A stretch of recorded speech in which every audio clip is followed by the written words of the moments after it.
이제 유명한 본문이죠. 술 취하지 말라. 이는 방탕한 것이니 오직 성령으로 충만함을 받으라. 저번 시간에 말씀을 드렸던 게 이제 자세히 주의하여 살피라. 그리고 그것이 이제 지혜의 삶이고 그런 사람들이 세월을 아끼게 된다. 이런 얘기를 말씀을 드렸어요. 그래서 저번 시간까지 말씀드렸던 게 좀 원리적인 부분들이에요. 이제 우리의 삶에 대한 문제로 넘어오셨다고 제가 이제 뭐 몇 주 전부터 말씀을 드렸었고, 근데 이제 저번 주까지는 그 삶에 대한 문제에서 좀 이제 원리적인 부분들을 말씀을 하셨다면은 이제 오늘부터는 좀 더 본격적으로 직접적으로 생활에 대한 이야기를 하십니다. 그래서 이제 오늘 이 말씀을 하시고 바로 이어지는 부분이 너희가 서로 찬양하고 서로 화답하고 이제 이런 이야기들, 그리고 이제 감사하고, 그리고 그 이제 다음에 나오게 되는 것이 부부에 대한 이야기 하시고, 부모와 자녀에 대한 이야기 하시고, 그리고 형제과 종에 대한 이야기를 하시는, 이렇게 이제 점점 이제 구체화해 나가는 과정 안에서 우리에게 말씀을 주세요. 어쨌든 이제 본격적인 그리스도인의 생활에 대한 말씀을 하시는데, 이것을 통해서 우리가 기본적으로 이해해야 되는 부분은, 성경은 우리가 인식하는 것보다 훨씬 더 우리의 오늘의 하루를 어떻게 살아가는 것인지에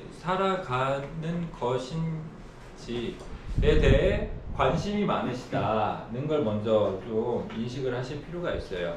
그러니까 성경은 실제로 저희가 이제 이제 그런 메시지를 이제 여러분 워낙 많이 들으셨으니까, 주일에만 그리스도인이 아니라 이제 평일에도 그리스도인이다, 이런 종류의 메시지를 이제 수녀인에서도 많이 이제 얘기를 들으셨고, 뭐 GM을 하셨던 분은 거기서도 얘기를 많이 들으시고, 이렇게 되는 그런 메시지가 이렇게 있으실 수 있겠지만, 이게 이제 분명히 성경이 말하는 바다라는 걸 좀 인식하실 필요는 있어요. 그냥 이게 성경을 어떤 종류로 해석하게 되면은 이러한 이야기가 나오게 되는 개념이 아니라, 실제로 성경은 우리의 일상에 대한 이야기들을 굉장히 많이 하신다는 거예요, 사실은. 그래서 나의 하루하루에 대해서 성경이 말씀하시는 바가 있다. 그래서 우리가 하나님의 뜻을 따르는 삶, 이런 얘기도 많이 들으셨겠지만, 이런 것들을 되게 이제 거창하게 뭔가 꼭 어디 가야 될 것 같고, 바로 인도네시아 출발해야 될 것 같고, 그래서 되게 훌륭하죠. 네, 그래서 이제 가죠. 그래서 가는 건데 어쨌든 막 이렇게 해야 될 것 같은 느낌이 막 이렇게 있단 말이에요. 근데 어쩌면 성경은 그런 부분을 더 많이 다루고 있는 것처럼 보이지 않기도 해요. 이렇게 사실 이제 서신서들을 이렇게 보면은 오히려 뭔가 전도와 선교는 우리의 일상을 향해서 주시는 그 말씀 안에 포함된 것처럼 보일 때가 굉장히 많이 있다는 거죠. 그래서 사실 우리가 하나님의 뜻을 따르고 성령의 인도하심을 보고 하나님 나라의 확장을 하는 삶 같은 이제 이런 종류의 것이 사실은 우리의 일상과 굉장히 긴밀하게 연결되어져 있다는 의식을 계속 가지고 있어야 돼요. 그래서 우리의 일상이 곧 영원이다, 이런 의식을 가지고 우리의 하루하루를 대면해야 한다는 거죠. 그냥 이제 사역 잘하면 되지, 이런 게 아니라는 겁니다. 그런 게 아니라 지금 실제로 이제 성경 본문 안에서도 계속해서 너희가 삶을 어떻게 살아가야 하는지에 대해서 이런 얘기를 계속 토치하시는 거예요. 그래서 우리는 이제 나의 직장 생활, 나의 일상 생활 이런 걸 보면서 무의미한 삶이라고 말하시면 안 되시는 거예요. 오히려 그게 지금 성경이 보다 더 직접적으로 뭔가를 말씀하고 싶어 하시는 그 인생이라는 걸 계속 기억을 해요. 근데 우리가 자꾸 이렇게 내 직장 생활 안에서 어떤 사역적, 그리고 하나님께서 뭔가 사명감을 주신 뭔가가 있지 않으면은 나의 직장 생활이나 나의 일상 생활에 대한 큰 의미가 없는 것처럼 이해를 하는 경우들이 많이 있어요. 그런데 그렇지 않다는 거예요. 뭔가 이렇게 내가 사명감 가지고 이 일하고 있어, 그런 게 아니더라도 이미 성경은 그것을 포함한 여러 가지 이야기들을 그것에 대해서 말씀을 하고 계세요. 그러니까 어떠한 인생이라 할지라도 무의미한 삶도 아니고 지루한 삶도 아니고 하나님 나라와 상관없는 삶도 아니라는 거죠. 지금 이제 거기 사실 글 쓰고 싶어 하지만 그걸 하고 있잖아요. 무관한 게 아니라는 거예요, 사실은. 지금 뭐 어떤 의미에서는 하나님께서 글 쓰는 삶에 주목을 하신다기보다 오늘 그 직장 생활에 더 주목을 하고 계실 수 있다는 거죠. 그리고 실제로 성경은 그것에 대해서 더 많은 이야기를 하고 계시는 것처럼 보이고 진짜 그렇더라고요. 요즘에 좀 이렇게 좀 새로운 마음으로 성경을 다시 읽고 있는 느낌이에요. 네. 성경 본문 올려주셔가지고 제가 새로운 마음으로 예레미야 읽고 있는데 네, 어쨌든 그렇습니다. 그래서 내가 나의 하루하루를 어떻게 보낼 것인가, 그게 하나님 나라의 진보예요. 그 믿음. 하루 종일 공부를 하더라도 내가 어떠한 모습으로 공부를 할 것인가, 그게 이제 사실은 하나님 나라의 진보인 거죠. 그러니까 이제 감격을 가지고. 네. 네, 별로 감동이 안 되는 것 같긴 하지만. 자, 그러면 이제 우리의 일상과 생활에 대해서 오늘의 본문은 직접적으로 무엇을 말씀하고 계시는가에 대해 제가 볼 땐 사도께서는 우리의 여가 생활을 어떻게 보내야 하는가에 대해서 말씀하시는 것으로 보입니다. 우리의 여가 생활. 그러니까 우리의 일상 중에 일상인 거죠. 그건 정말 나의 개인적이고도 가장 개인적인 시간, 그 시간을 너희는 어떻게 보내고 있느냐 라고 질문하고 계시는 것처럼 보여요. 사실 오늘 본문은 유명하죠. 술 취하지 말라 이는 방탕한 것이 오직 성령의 충만을 받으라. 뭐 사실 다 알고 있잖아요. 네, 그럼 여기서 술 취하지 말라가 무슨 의미인 거예요? 술 취하지 말라. 사실은 좀 뜬금없지 않아요? 그 전까지 세월을 아끼라, 주의 뜻이 무엇인지 분별하라, 기쁘신 뜻이 무엇인지 알라 라고 하다 갑자기 술 얘기, 느낌 좀 들지 않나요? 네, 감사해요. 그래서 우리가 이 맥락을 따라서 여기서 말씀하시는 것은 그냥 단지 음주와 과음에 대한 문제가 아니라는 걸 인식할 필요가 있어요.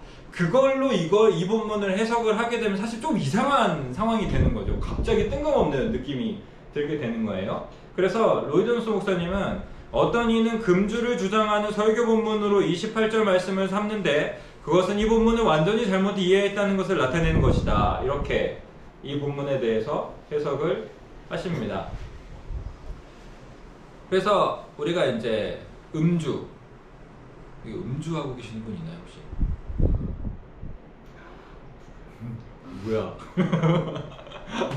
네, 음주에 대해서 이 본문에 가지고 누가 이제 뭐 그리스도인이 술 그래도 필요할 때 좀 마실 수 있는 거 아니야? 이렇게 얘기를 할 때 술 취하지 말라 이렇게 하는 거는 조금 이제 뭐 물론 좀 이제 넓은, 지금 이제 보다 이제 건전하고 균형 있는 의미를 여러분께 이제 드릴 건데 그 의미 안에 충분히 그렇게 얘기할 수는 있어요. 얘기할 수는 있는데 이 본문은 이제 직접적으로 표현하려고 하는, 직접적으로 적용하려는 의미에서 술 취하지 말라라고 표현되기에는 사실 좀 얕게 이 본문을 해석을 하는 것으로 이해를 하시면 됩니다. 또한 이제 그렇다고 한편으로 이 말씀의 의미를 너무 광의적인 의미로 이해를 하는 것도 문제처럼 보여요. 그러니까 술 취함을 이제 죄의 상징적 표현처럼 이해를 하는, 죄 짓는 것에 대한 상징적 표현으로 이해를, 혹은 뭐 쾌락을 추구하는 일이나 육체적 요구를 따르는 일에 대한 어떤 상징적 표현처럼 이해를 하는 것도 너무 확대 해석처럼 보입니다. 그래서 제가 볼 때 이 본문은 그리스도인의 생활에 대한 지침 중 하나로서 우리가 아까 말씀드렸던 것은 여가 생활, 나의 개인적 시간을 어떻게 보낼 것인가에 대한 말씀처럼 보여요. 그러니까 우리의 취미, 문화, 일상의 즐거움에 대해서 어떻게 대할 것인가에 대한 도전이자 격려처럼 보입니다. 쉽게 말하면 우리는 퇴근 후에 어떻게 할 것인가, 이런 거죠. 퇴근 후에 돌아오시다가 맥주 한 캔 사셔가지고 맥주 한 잔 하시고 이렇게 하시는 건 아닙니다. 네. 네, 뭐 이제 뭐 리안남이가 모르는 뭔가가 있을 수도 있어요. 네, 형제들의 삶이란 항상 은밀함이 좀 많거든요. 그렇기 때문에 뭐 리안은 너무 좋은 얘기 해주시네요. 혹시 나중에 들통나면 너무 충격받지 말라고. 주말을 어떻게 보낼 것인가, 이런 거. 우리는 사람들과 뭔가 이 교제 시간, 사람들과 뭔가 즐거운 시간을 보내게 될 때 어떻게 보낼 것인가, 이런 질문인 거예요, 사실은. 거기에 대해서 술 취하지 말라, 이는 방탕한 것이니 성령으로 충만함을 받으라 라고 말씀을 하시는 거죠. 그것에 대해 좀 더 구체적으로 이야기를 해보도록 하겠습니다.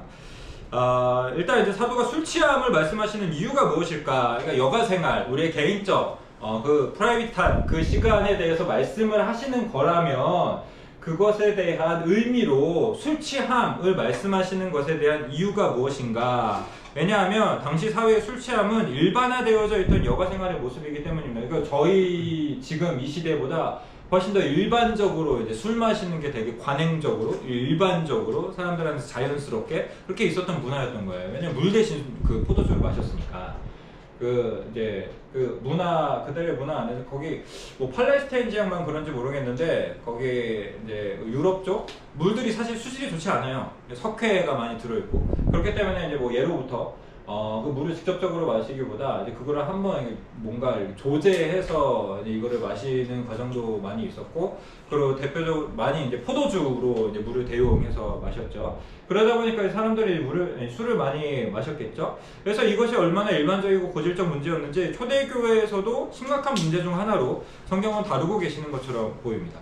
그래서 이제 술에 대해서 어떤 의미에서는 또 이런 것도 이해할 수 있게 됐는데, 술에 대해서 한편으로는 꽤 강하게 이렇게 말씀을 하시는 것처럼 보이는 그런 본문들은 이런 문화들을 좀 배경으로 하고 있는 거예요. 그러니까 사람들 술을 너무 마시는 거지.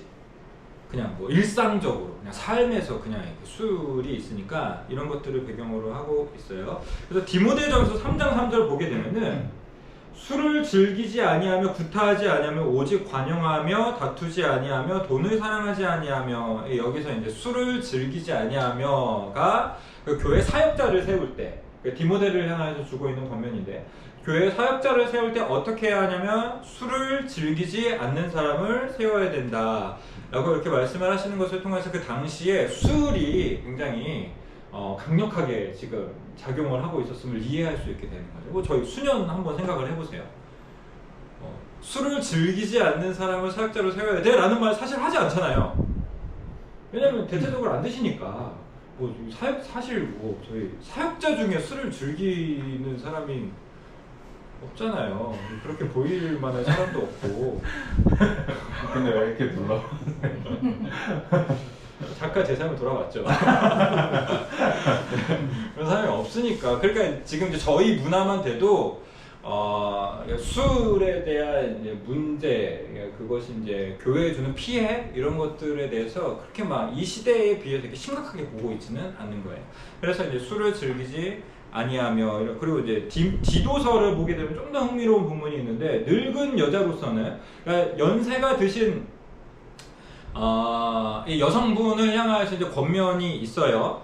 늙은 여자로서는 이와 같이 행실이 거룩하며 모함하지 말며 많은 술의 종이 되지 아니하며 선한 것을 가르치는 자들이 되고, 그 당시에 연세가 드신 여성분들도 많은 술의 종이 되는 일들이 있었던 것처럼 보여요. 그러니까 여러분 이제 집에 이렇게 가시면은 여러분 어머니 뻘 대신 지금 어머니께서 식탁에 앉아가지고 술 한잔 하고 계시는데 그런 장면인 거예요. 지금 그런 분들이 이제 시대적으로 사회적으로 있다고 표현이 될 정도로 음주에 대한 문제는 그 당시에 꽤 고질적인 심각한 문제였던 겁니다. 그렇기 때문에 지금 술 취함을 그들의 일반적 개인적 삶을 보내는 그 시간에 대한 어떤 대표적인 표현으로 가지고 오고 계시는 거예요. 그래서 아마도 음주는 에베소인들의 일반적인 여가 생활이었을 겁니다. 그런 의미에서 우리는 우리의 문화에 깊숙이 자연스럽게 자리 잡혀 있는 여가 생활들에 대해서 질문해 볼 필요가 있는 거죠.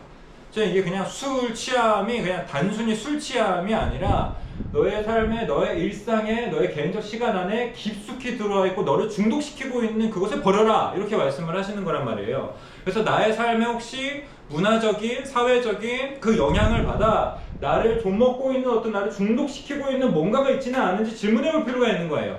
예를 들어서 사도는 지금 넷플릭스를 보지 말라, 이는 방탕한 것이니 라고 말씀하시는 것처럼 보이기도 한다는 거예요.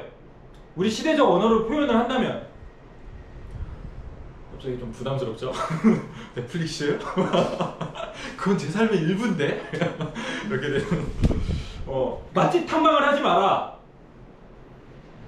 SNS에 중독되지 마라, 이런 얘기를 하고 있는 것처럼 보여요. 그게 지금 술 취하지 말라, 이는 방탕한 것이니의 확장된 의미처럼 보입니다. 그래서 질문을 해봐야 되는 거예요. 무엇이 내 삶의 술인가?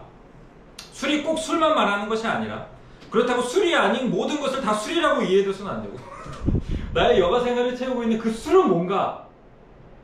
여러분은 술은 뭐예요? 술이 있다는 거예요. 나의 개인적 시간을 채우고 있는 그것, 나를 자꾸 사로잡고 있는 그것, 퇴근하려고 집으로 돌아가는 길에 항상 생각나는 그것.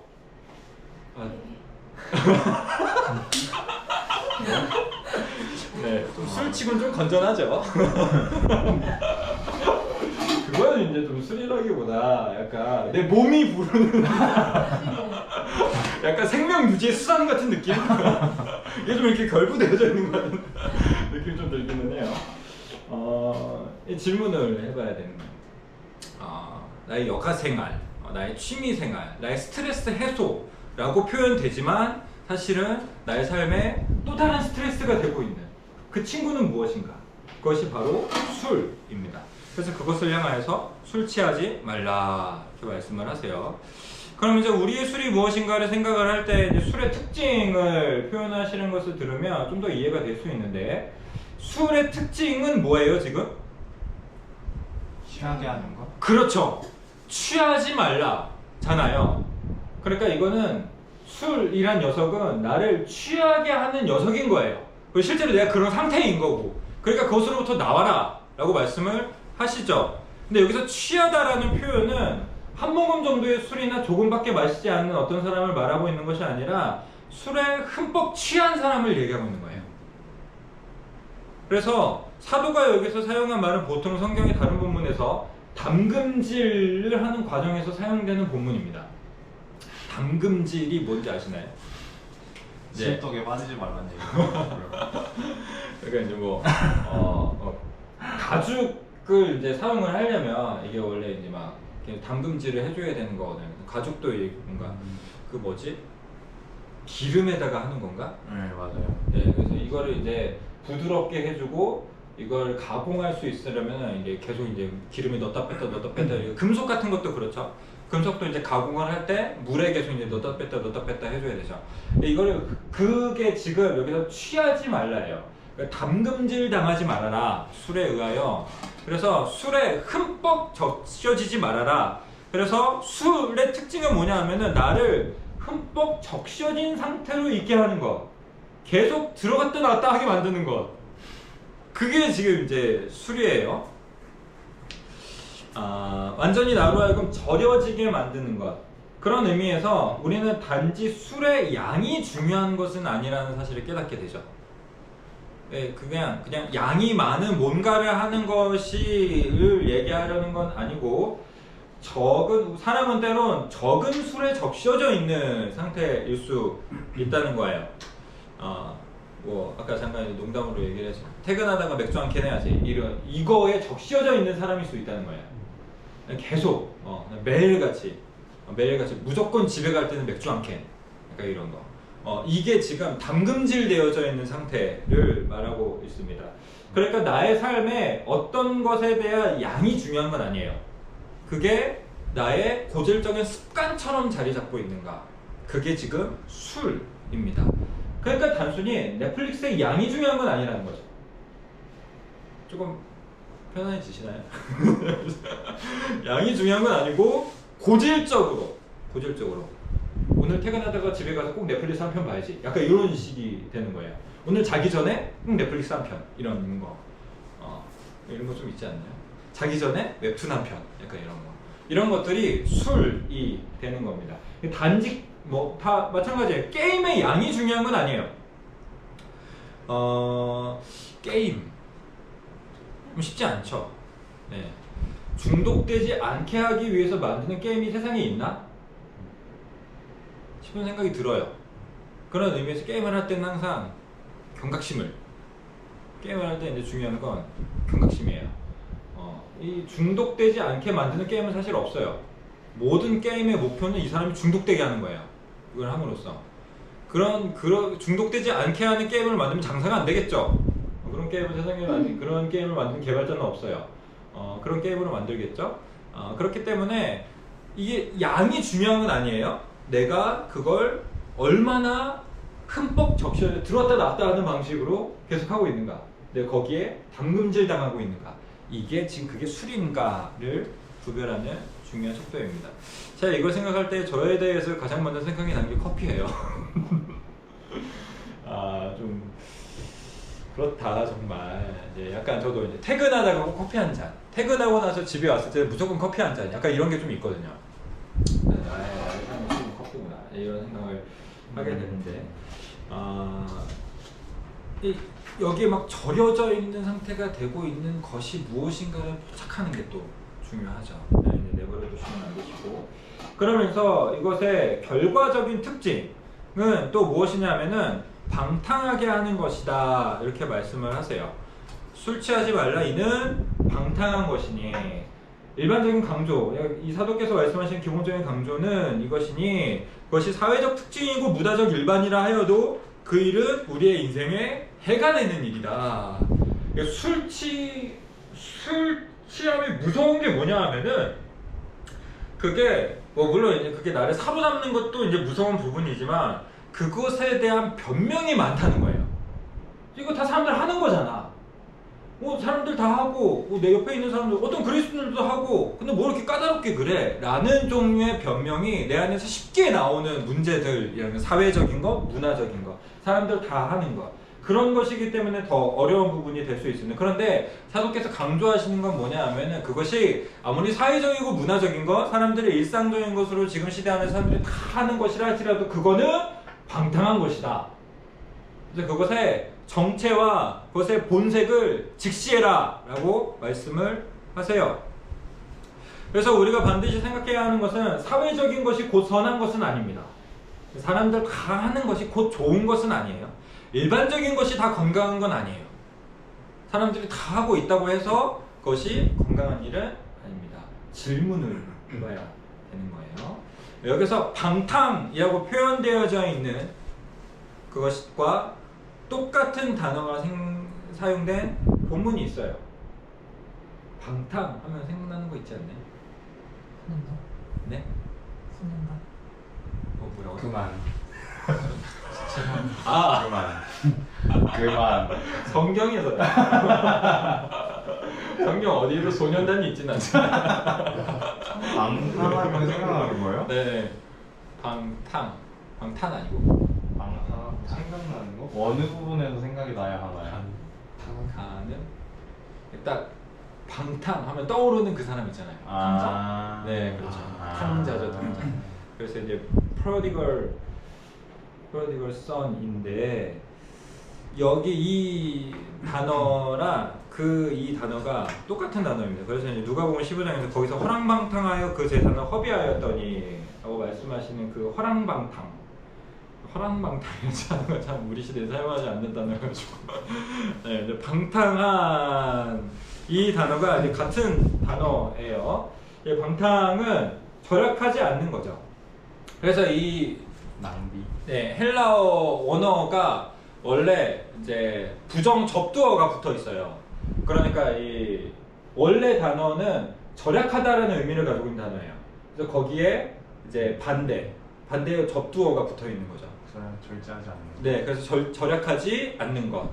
이 방탕하다라는 이 단어가 절제하지 않는 것, 절약하지 않는 것, 아끼지 않는 것 이렇게 되어 있습니다.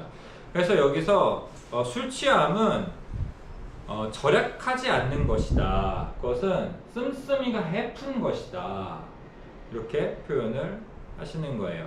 이것은 사실 앞선 말씀과도 연결이 되죠. 그래서 세월을 아끼라 라고 말씀을 하셨던 것과 반대로 지혜는 세월을 아낀다면 술은 세월을 낭비한다는 거예요. 그러니까 지혜는 사람으로 하여금 절약하게 만드는 힘이 있다면은 술은 사람으로 하여금 해프게 만드는 힘이 있다는 거죠. 술 취함은 에너지를 낭비해요. 그래서 여러분의 삶에 있는 그 술, 그것의 문제는 뭐냐면 우리로 하여금 방탕하게 만드는, 에너지를 낭비하게 만든다는 거예요. 에너지 절약이 필요해요.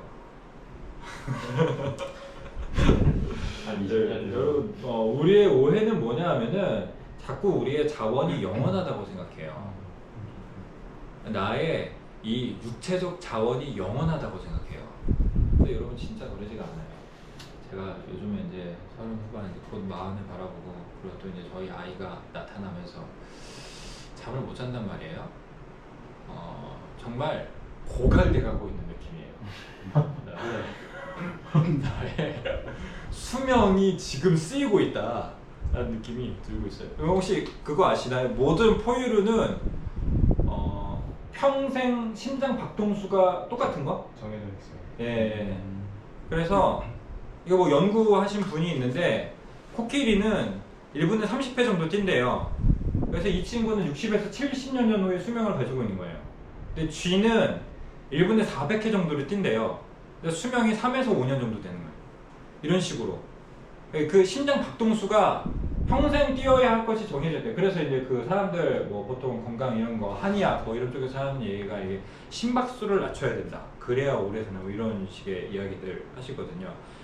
우리의 오늘 내가 오늘 뛰고 있는 그 심박수는 이건 영원한 게 아니에요. 제한이 있어요. 그래서 그걸 지금 가지고 와서 쓰고 있는 거예요. 나의 삶의 술은 나의 심장을 빨리 뛰게 한다는 거죠. 오늘 나의 심박수를 갉아먹는 일인 거예요. 그거는 그냥 오늘은 그냥 이렇게 아무것도 하지 못하고 보냈구나의 문제가 아니라는 거예요. 그래서 전도서에서 보게 되면 게으름은 집을 허물어지게 한다 이렇게 말씀을 하세요. 게으름은 집을 관리하지 않는 게 게으름이 아니에요. 우리는 자꾸 게으름이 집을 현상유지한다고 생각을 해요. 근데 게으름은 집을 현상유지하지 않아요. 그럼 집을 무너뜨려요. 나의 술은 오늘 내가 아무것도 못한 게 오늘은 의미 있는 일을 못했는 내가 오늘 술을 했을 때의 문제가 아니에요. 술을 했을 때의 문제는 나의 오늘 그날을 낭비한 거예요. 그날을 해프게 쓴 거죠. 그래서 지금 술 취하지 말라라고 말씀을 하십니다. 그러면 넘어가서 성령. 술 취하지 말고 오직 성령으로 충만하라 라고 말씀을 하세요. 우리가 기본적으로 이해할 것은 사도께서 지금 의미하시는 성령으로 충만한 것이 무엇인가에 대해서 이해를 해야 되는데, 여기서의 성령 충만은 사건이 아니라 상태를 의미하고 있음을 먼저 이해할 필요가 있습니다. 뭐 예를 들어서 사도행전 11장을 보시면 바나바는 착한 사람이요 성령과 믿음이 충만한 자라 이렇게 표현이 됩니다.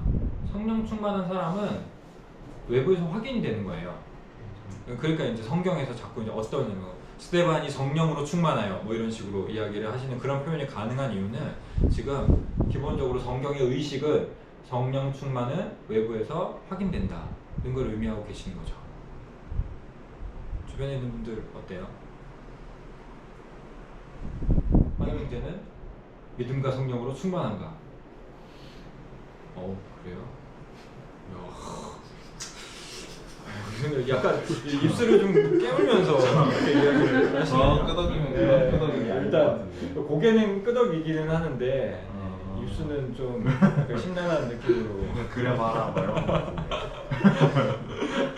네, 이제 확인이 되는 거예요. 이 사람이 성령 충만한 사람인가? 자신을 돌아볼 필요가 있는 거죠. 내가 사람들에게 성령 충만한 사람으로 비춰지고 있는가? 이것은 그냥 뭐 성경에서만 나오는 표현이 아니라는 거예요. 어떤 사람이 나의 삶을 볼 때 나의 사람은 성령으로 충만한 사람이구나 이게 보여지는 사람이 있죠. 사도행전 13장에서도 그래서 제자들은 기쁨과 성령으로 충만하니라. 이것은 그들의 일시적인 상태나 조건에 대한 묘사, 일상적인 상태나 조건에 대한 묘사예요. 그래서 그것은 권능의 문제라기보다 그 사람이 어떻게 살아가고 있는가에 대한 문제입니다. 사도는 또한 이 본문을 통하여서 우리에게 기대하고 계시는 건 술 취함과 성령의 충만함 사이의 유사점을 암시함으로써 성령으로 충만함이 무엇인가에 대해서 술 취함을 미루어 보면서 이해하기를 기대하고 계세요. 술 취함과 성령의 충만함 사이에 유사점이 나오는 본문이 있는데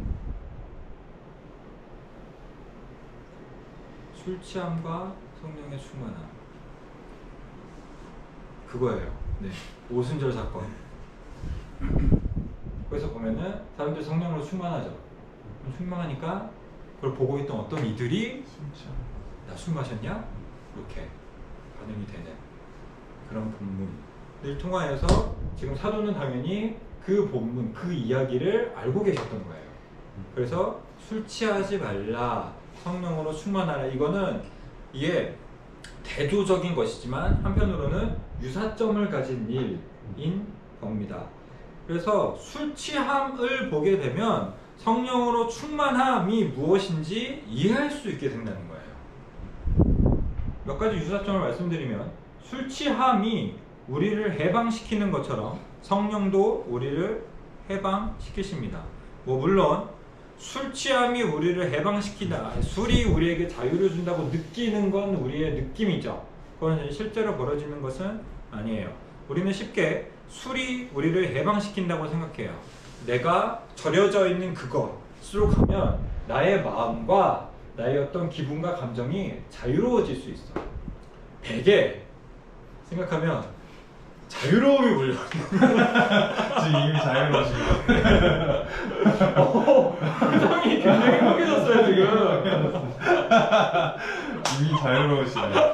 아 표정 확실하네. 네. 자꾸 이게 우리를 해방시킨다고 생각을 해요. 그러나 진정한 의미에서의 술은 해방이 아닙니다. 술은 억제예요. 술은 억제하는 방식으로 우리에게 해방감을 느끼게 해요. 억제하는 것을 통하여서. 기본적으로 술은 각성제, 여기서의 그 술은 진짜 술을 얘기하고 있는 거예요. 여기 술은 각성제가 아니라 억제제죠. 근데 사람들이 자꾸 술을 각성제처럼 느껴요. 근데 술은 우리를 각성시키지 않아요. 우리 육체적으로 보게 될 때 이건 우리를 마비시켜요. 우리를 억제시켜요. 그래서 우리의 중요한 기관들, 실제로 육체적으로 볼 때 중요한 기관들을 억누르면 그것을 마비시켜요. 중추신경 같은 거죠. 이런 것들을 마비시키는 것을 통하여서 우리의 의지, 지혜, 이해, 판단력, 균형 등을 다 훼손시키죠. 그러면서 자유로운 느낌만 주죠. 실제로 자유로워지는 것은 아니지만. 그래서 우리의 삶에 있는 그 술은 우리를 해방시키지 않아요. 집에 돌아가면서 커피 한잔 하면 뭔가 해방감을 느낄 것 같지만 사실은 실제로는 그게 아니라는 거죠. 그건 오히려 우리를 마비시켜요. 우리의 고등한 영역에 마비를 주고 억제를 주는 거죠. 그래서 우리의 가치 없고 초라하고 추잡한 영역을 해방시키는 것 뿐인 거예요. 실제로 술 마시면 사람이 더 고상해집니까? 그렇지 않죠. 다음에 난 술 마시면 자유로워졌어 라고 이렇게 이야기하면서 하지만 굉장히 추잡한, 굉장히 추한 그런 사람이 되죠. 그걸 우리가 해방이라고 말할 수 있겠느냐 싶은 거예요. 근데 우리는 자꾸 거기에 뭔가 가치가 있는 것처럼, 그 느낌이 선망할 수 있어야 있는 느낌인 것처럼 생각을 하는 경향이 있어요. 그런데 우리의 삶에 놓여있는 그 술들도 마찬가지예요. 그게 우리를 해방시켜줄 것 같지만 사실은 우리를 억제하는 방식을 통하여서 우리의 죄된 것들이 해방되는 결과가 가져올 뿐이라는 겁니다. 그러나 성령은 반대의 일을 하십니다. 성령도 억제하시죠. 성령은 우리의 죄를 억제하세요. 그래서 우리의 욕심, 집착, 세상에 끌리는 마음을 억제하셔서 하늘에 끌리는 행동을 하게 하십니다. 실제로 기도하고 나면, 예배 드리고 나면 그런 걸 좀 느끼게 되지 않나요? 방금 좀 전까지만 해도 영화 한 편 보고 그냥 자고 싶다 라는 생각을 하다가 기도를 그래도 꾸역꾸역이라도 하고 나면, 근데 그렇게 했는데 더 진짜 감사한 건 주님이 만나주세요. 그렇게 기도 진짜 정말 어쩜 그러시는지 정말. 네. 아니 난 막 이거 해야 되나? 그래도 해야지. 내가 그래도 목사인데 기도는 좀 해야지. 하면서 이런 뒤통수를 맞을 그런 마음 가지고 기도를 하는데 만나주세요. 와서 마음에 찾아오시고 마음에 위로를 주시고, 그래 목사로 사는 게 힘들지, 힘내보자. 나도 그런 걸 했다 이렇게 하시면서 주님이 오시고 함께 해주시고 사랑을 주시고 이러면은 또 이제 기운이 나는 거예요. 그래 밀어놨던 집 정리부터 일단 좀 해보자 이렇게 하면서 계단을 내려가게 된다는 거죠. 성령님이 오시면은 내 안에 성령님도 실제로 오셔서 뭔가를 억제시키시는 거예요. 이 어떤 죄에 대한 소욕, 내 안에 개인적인 어떤 감정적인 뭐 추구하는 마음들 이런 것들을 이렇게 억제시키시는 거죠. 그러면서 하늘을 향해서 필요한 것들을 주시는 거예요. 이게 이제 성령의 충만함이다. 또한 이제 술 취함은 우리가 술 취함에 대해서 힘을 얻는 일이라고 생각을 하죠. 그러나 그것은 힘을 낭비하는 일입니다. 그래서 막 어떤 분들은 술을 마셔야 잠이 와 이런 분들도 있잖아요.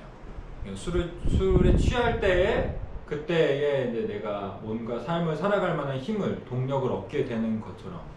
그래서 이제 뭐 일하시다가 낮에 일하시다가도 중간에 낮술 한 번 이렇게 하시고 일해야 힘을 내서 농사일을 하시고 이렇게 하시는 것들이 있다면, 그런데 진정한 힘은 그렇게 주어지지 않나요?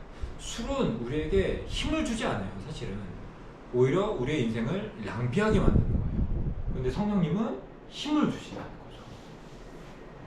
성령님이 오시면 힘이 생겨요. 성령님이 오시면 기도할 힘이 생기고 말씀 볼 힘이 생기고 누군가에게 연락할 만한 힘이 생기고 누군가를 사랑할 만한 힘이 생기는 거예요. 이게 정말 그리스도인들의 기적이죠. 또한 술 취함은 즐거움과 행복을 얻는 일이라고 사람들이 생각을 합니다. 술을 마시면 이제 즐거울 거라고 생각을 하고, 사람들이 모임에 술이 없으면 어떻게 막 이런 술 한잔 해야지 좀 그래도 재미가 있지, 즐거움이 있지. 그러나 진정한 즐거움과 기쁨은 성령의 충만함에 있습니다. 진짜 기쁨은 성령 안에 있어요. 그래서 시편에서도 주께서 내 마음에 두신 기쁨은 저희의 곡식과 새 포도주를 풍성할 때보다 더하나이다. 시편 기자는 그거를 알고 있는 거예요. 성령께서, 거룩한 이께 주께서 내 마음에 기쁨을 주시면 그것은 곡식과, 저들이 곡식과 새 포도주가 풍성할 때보다 나의 그 기쁨이 더 크다.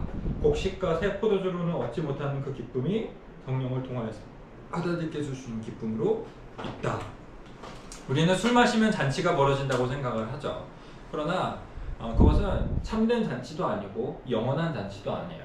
성령께서 오실 때 진짜 잔치가 벌어지는 거예요. 성령께서 오실 때 영원한 잔치가 우리의 마음 안에 들어오는 겁니다. 우리가 이건 그냥 잠깐 생각이 난 건데, 뭐 신앙생활, 기독교 이렇게 하면은 좀 너무 이거를 잔치의 그림으로 보지 못하는 경향이 있어요. 그런데 사실 이 기독교 이전에 앞서서 구약의 그림 안에서 신앙생활이라고 하는 것은 사실 잔치였어요. 이걸 어디서 경험해요, 이 사람들이? 제사 드리러 가면, 제사 드릴 때 물론 이 짐승들의 울부짖음과 피 흘림이 있죠. 그런데 한편으로는 고기 굽는 냄새가 나는 거예요. 제사 드리러 가면. 여러분 그런 거 경험한 적 없나요? 별로 배 안 고프다가 어디 유흥가 같은 데 지나가면서, 거기는 고깃집들 많이 있으니까 거기 이렇게 지나가면서 고기 냄새, 굽는 냄새가 나면 갑자기 배가 고파지네. 갑자기 저녁 먹고 싶다. 갑자기 저들과 함께 하고 싶다. 센터 갈 때 좀 그래요. 맞아요. 저기 고깃집이. 네. 저도 얼마 전에 동탄 그 시내 그 유흥가 있거든요. 거기 뭐 사러 갔었지? 뭐 포장 주문하러 갔었나? 그래서 갔는데 갑자기 그 차 문 열고 내리자마자 고기 냄새가 막 이렇게 막 풍성한 거예요, 그 동네에. 그래서 여보 우리 고기 먹고. 그 냄새가 나는 거예요. 예배 드리러 가면. 근데 우리는 사실 그러니까 주일 예배 점심을 고기를 좀 구울까? 이런 생각이 좀 들기도 하고. 그러니까 그래서 실제로 이 구약 시대의 그들의 신앙생활 안에서는 영적인 것과 육적인 것의 구별이 없어요. 그냥 주의 성전은 아름다운 곳이야 라고 이렇게 이야기를 했을 때 그들의 그 마음 안에 고기 냄새가 있었을 수 있어요. 주의 성전이 아름다운 곳이야 라고 말할 때 그 안에는 그건 다 하나님께서 주시는 것이라는 거예요. 그러니까 하나님은 우리에게 잔치를 주시기를 원하신다는 거죠. 근데 자꾸 우리는 세상에 술 취함의 그 잔치의 그림과 성령 충만함의 그 경직된 그림을 경직되고 딱딱하고 되게 뭔가 이렇게 가서 진짜 그냥 제사만 드리고 돌아오는 그 그림을 이렇게 대립시키는 경향이 있단 말이에요. 그렇지 않다는 거예요. 교회는 원래 잔치 공동체예요. 그래서 그 안에서 함께 성령 안에서 기뻐하고 즐거워하고 고기도 굽고 맛있는 거 먹고 수련회 녀석. 오늘 라면도 끓이고 네, 이때 창문 열어서 저 산을 바라보며 이런 걸 하는 거죠. 그게 성령 충만이에요. 뭐지? 그래서 진짜 기쁨은 성령 충만에 있다. 그래서 이제 마무리하면 어떻게 성령으로 충만함을 받는가? 우리는 먼저 성령님이 우리 안에 계신 것을 인식해야 됩니다. 그래서 고린도전서 6장을 보면 너희 몸은 너희가 하나님께로부터 받은 바 너희 가운데 계신 성령의 전인 줄을 알지 못하느냐. 사실 뭐 성경에 많은 본문 아니지 너무 명백하게 말씀을 하세요. 너희 가운데 계신 성령 이렇게 너희 안에 계신 성령 심지어는 그 성령으로 말미암아 너희 마음이 성전이다. 이게 어떤 무게인지 사실 우리는 잘 모르죠. 근데 이 구약적 세계관을 가지고 있었던 사람들에게 내 마음이 성전이구나. 이거는 정말 엄청난 일인 거예요. 하나님께서 내 마음에 어떻게 임재를 하신다는 거, 그리고 이제 내 마음에 그 거룩한 영이 계시다는 것. 이것은 굉장히 실제적인 것이고 이건 엄청난 무게를 가지고 있는 일입니다.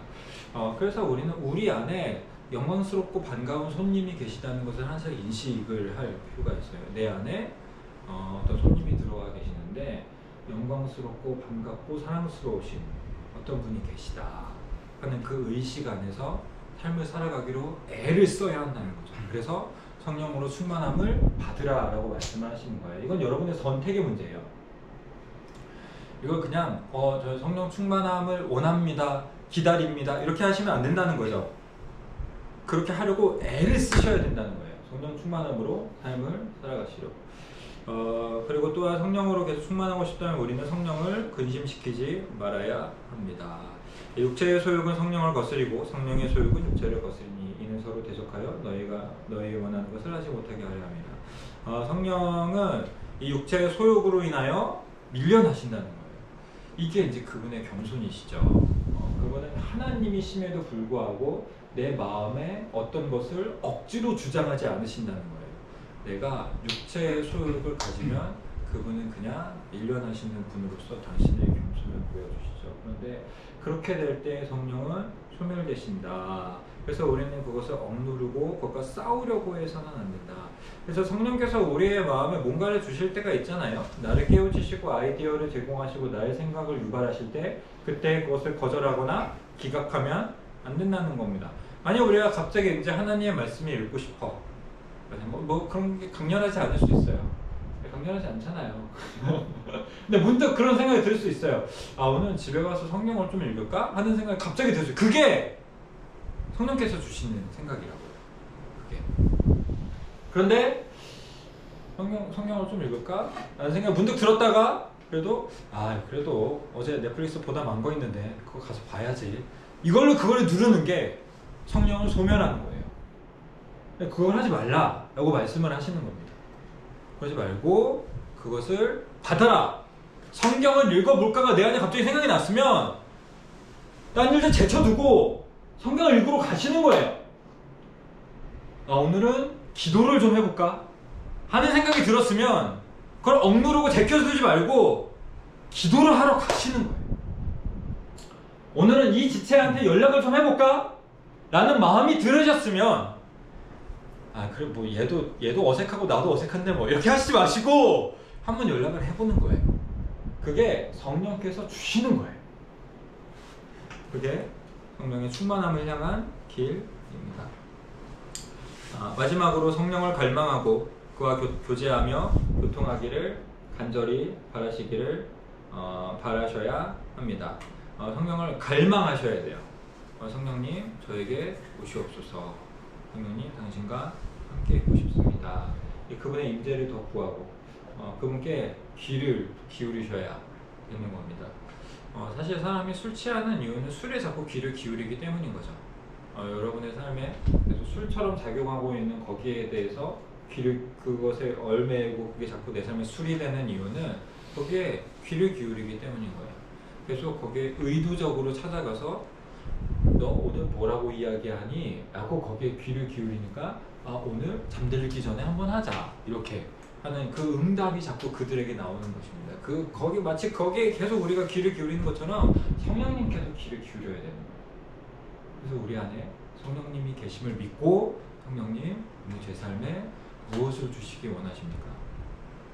그분은 여러분께 주시고 싶은 말씀이 있어요. 그분이 여러분께 말씀하지 않으시는 것처럼 생각하시면 안 되세요. 뭔가를 말씀하시고 싶어 하세요. 그래서 계속 질문을 하셔야 돼요. 성령님, 제게 주신 말씀이 무엇입니까? 그래서 그렇게 이번 한 주 또 술 취함을 버리고 성령 충만함으로 살아가면 좋겠습니다.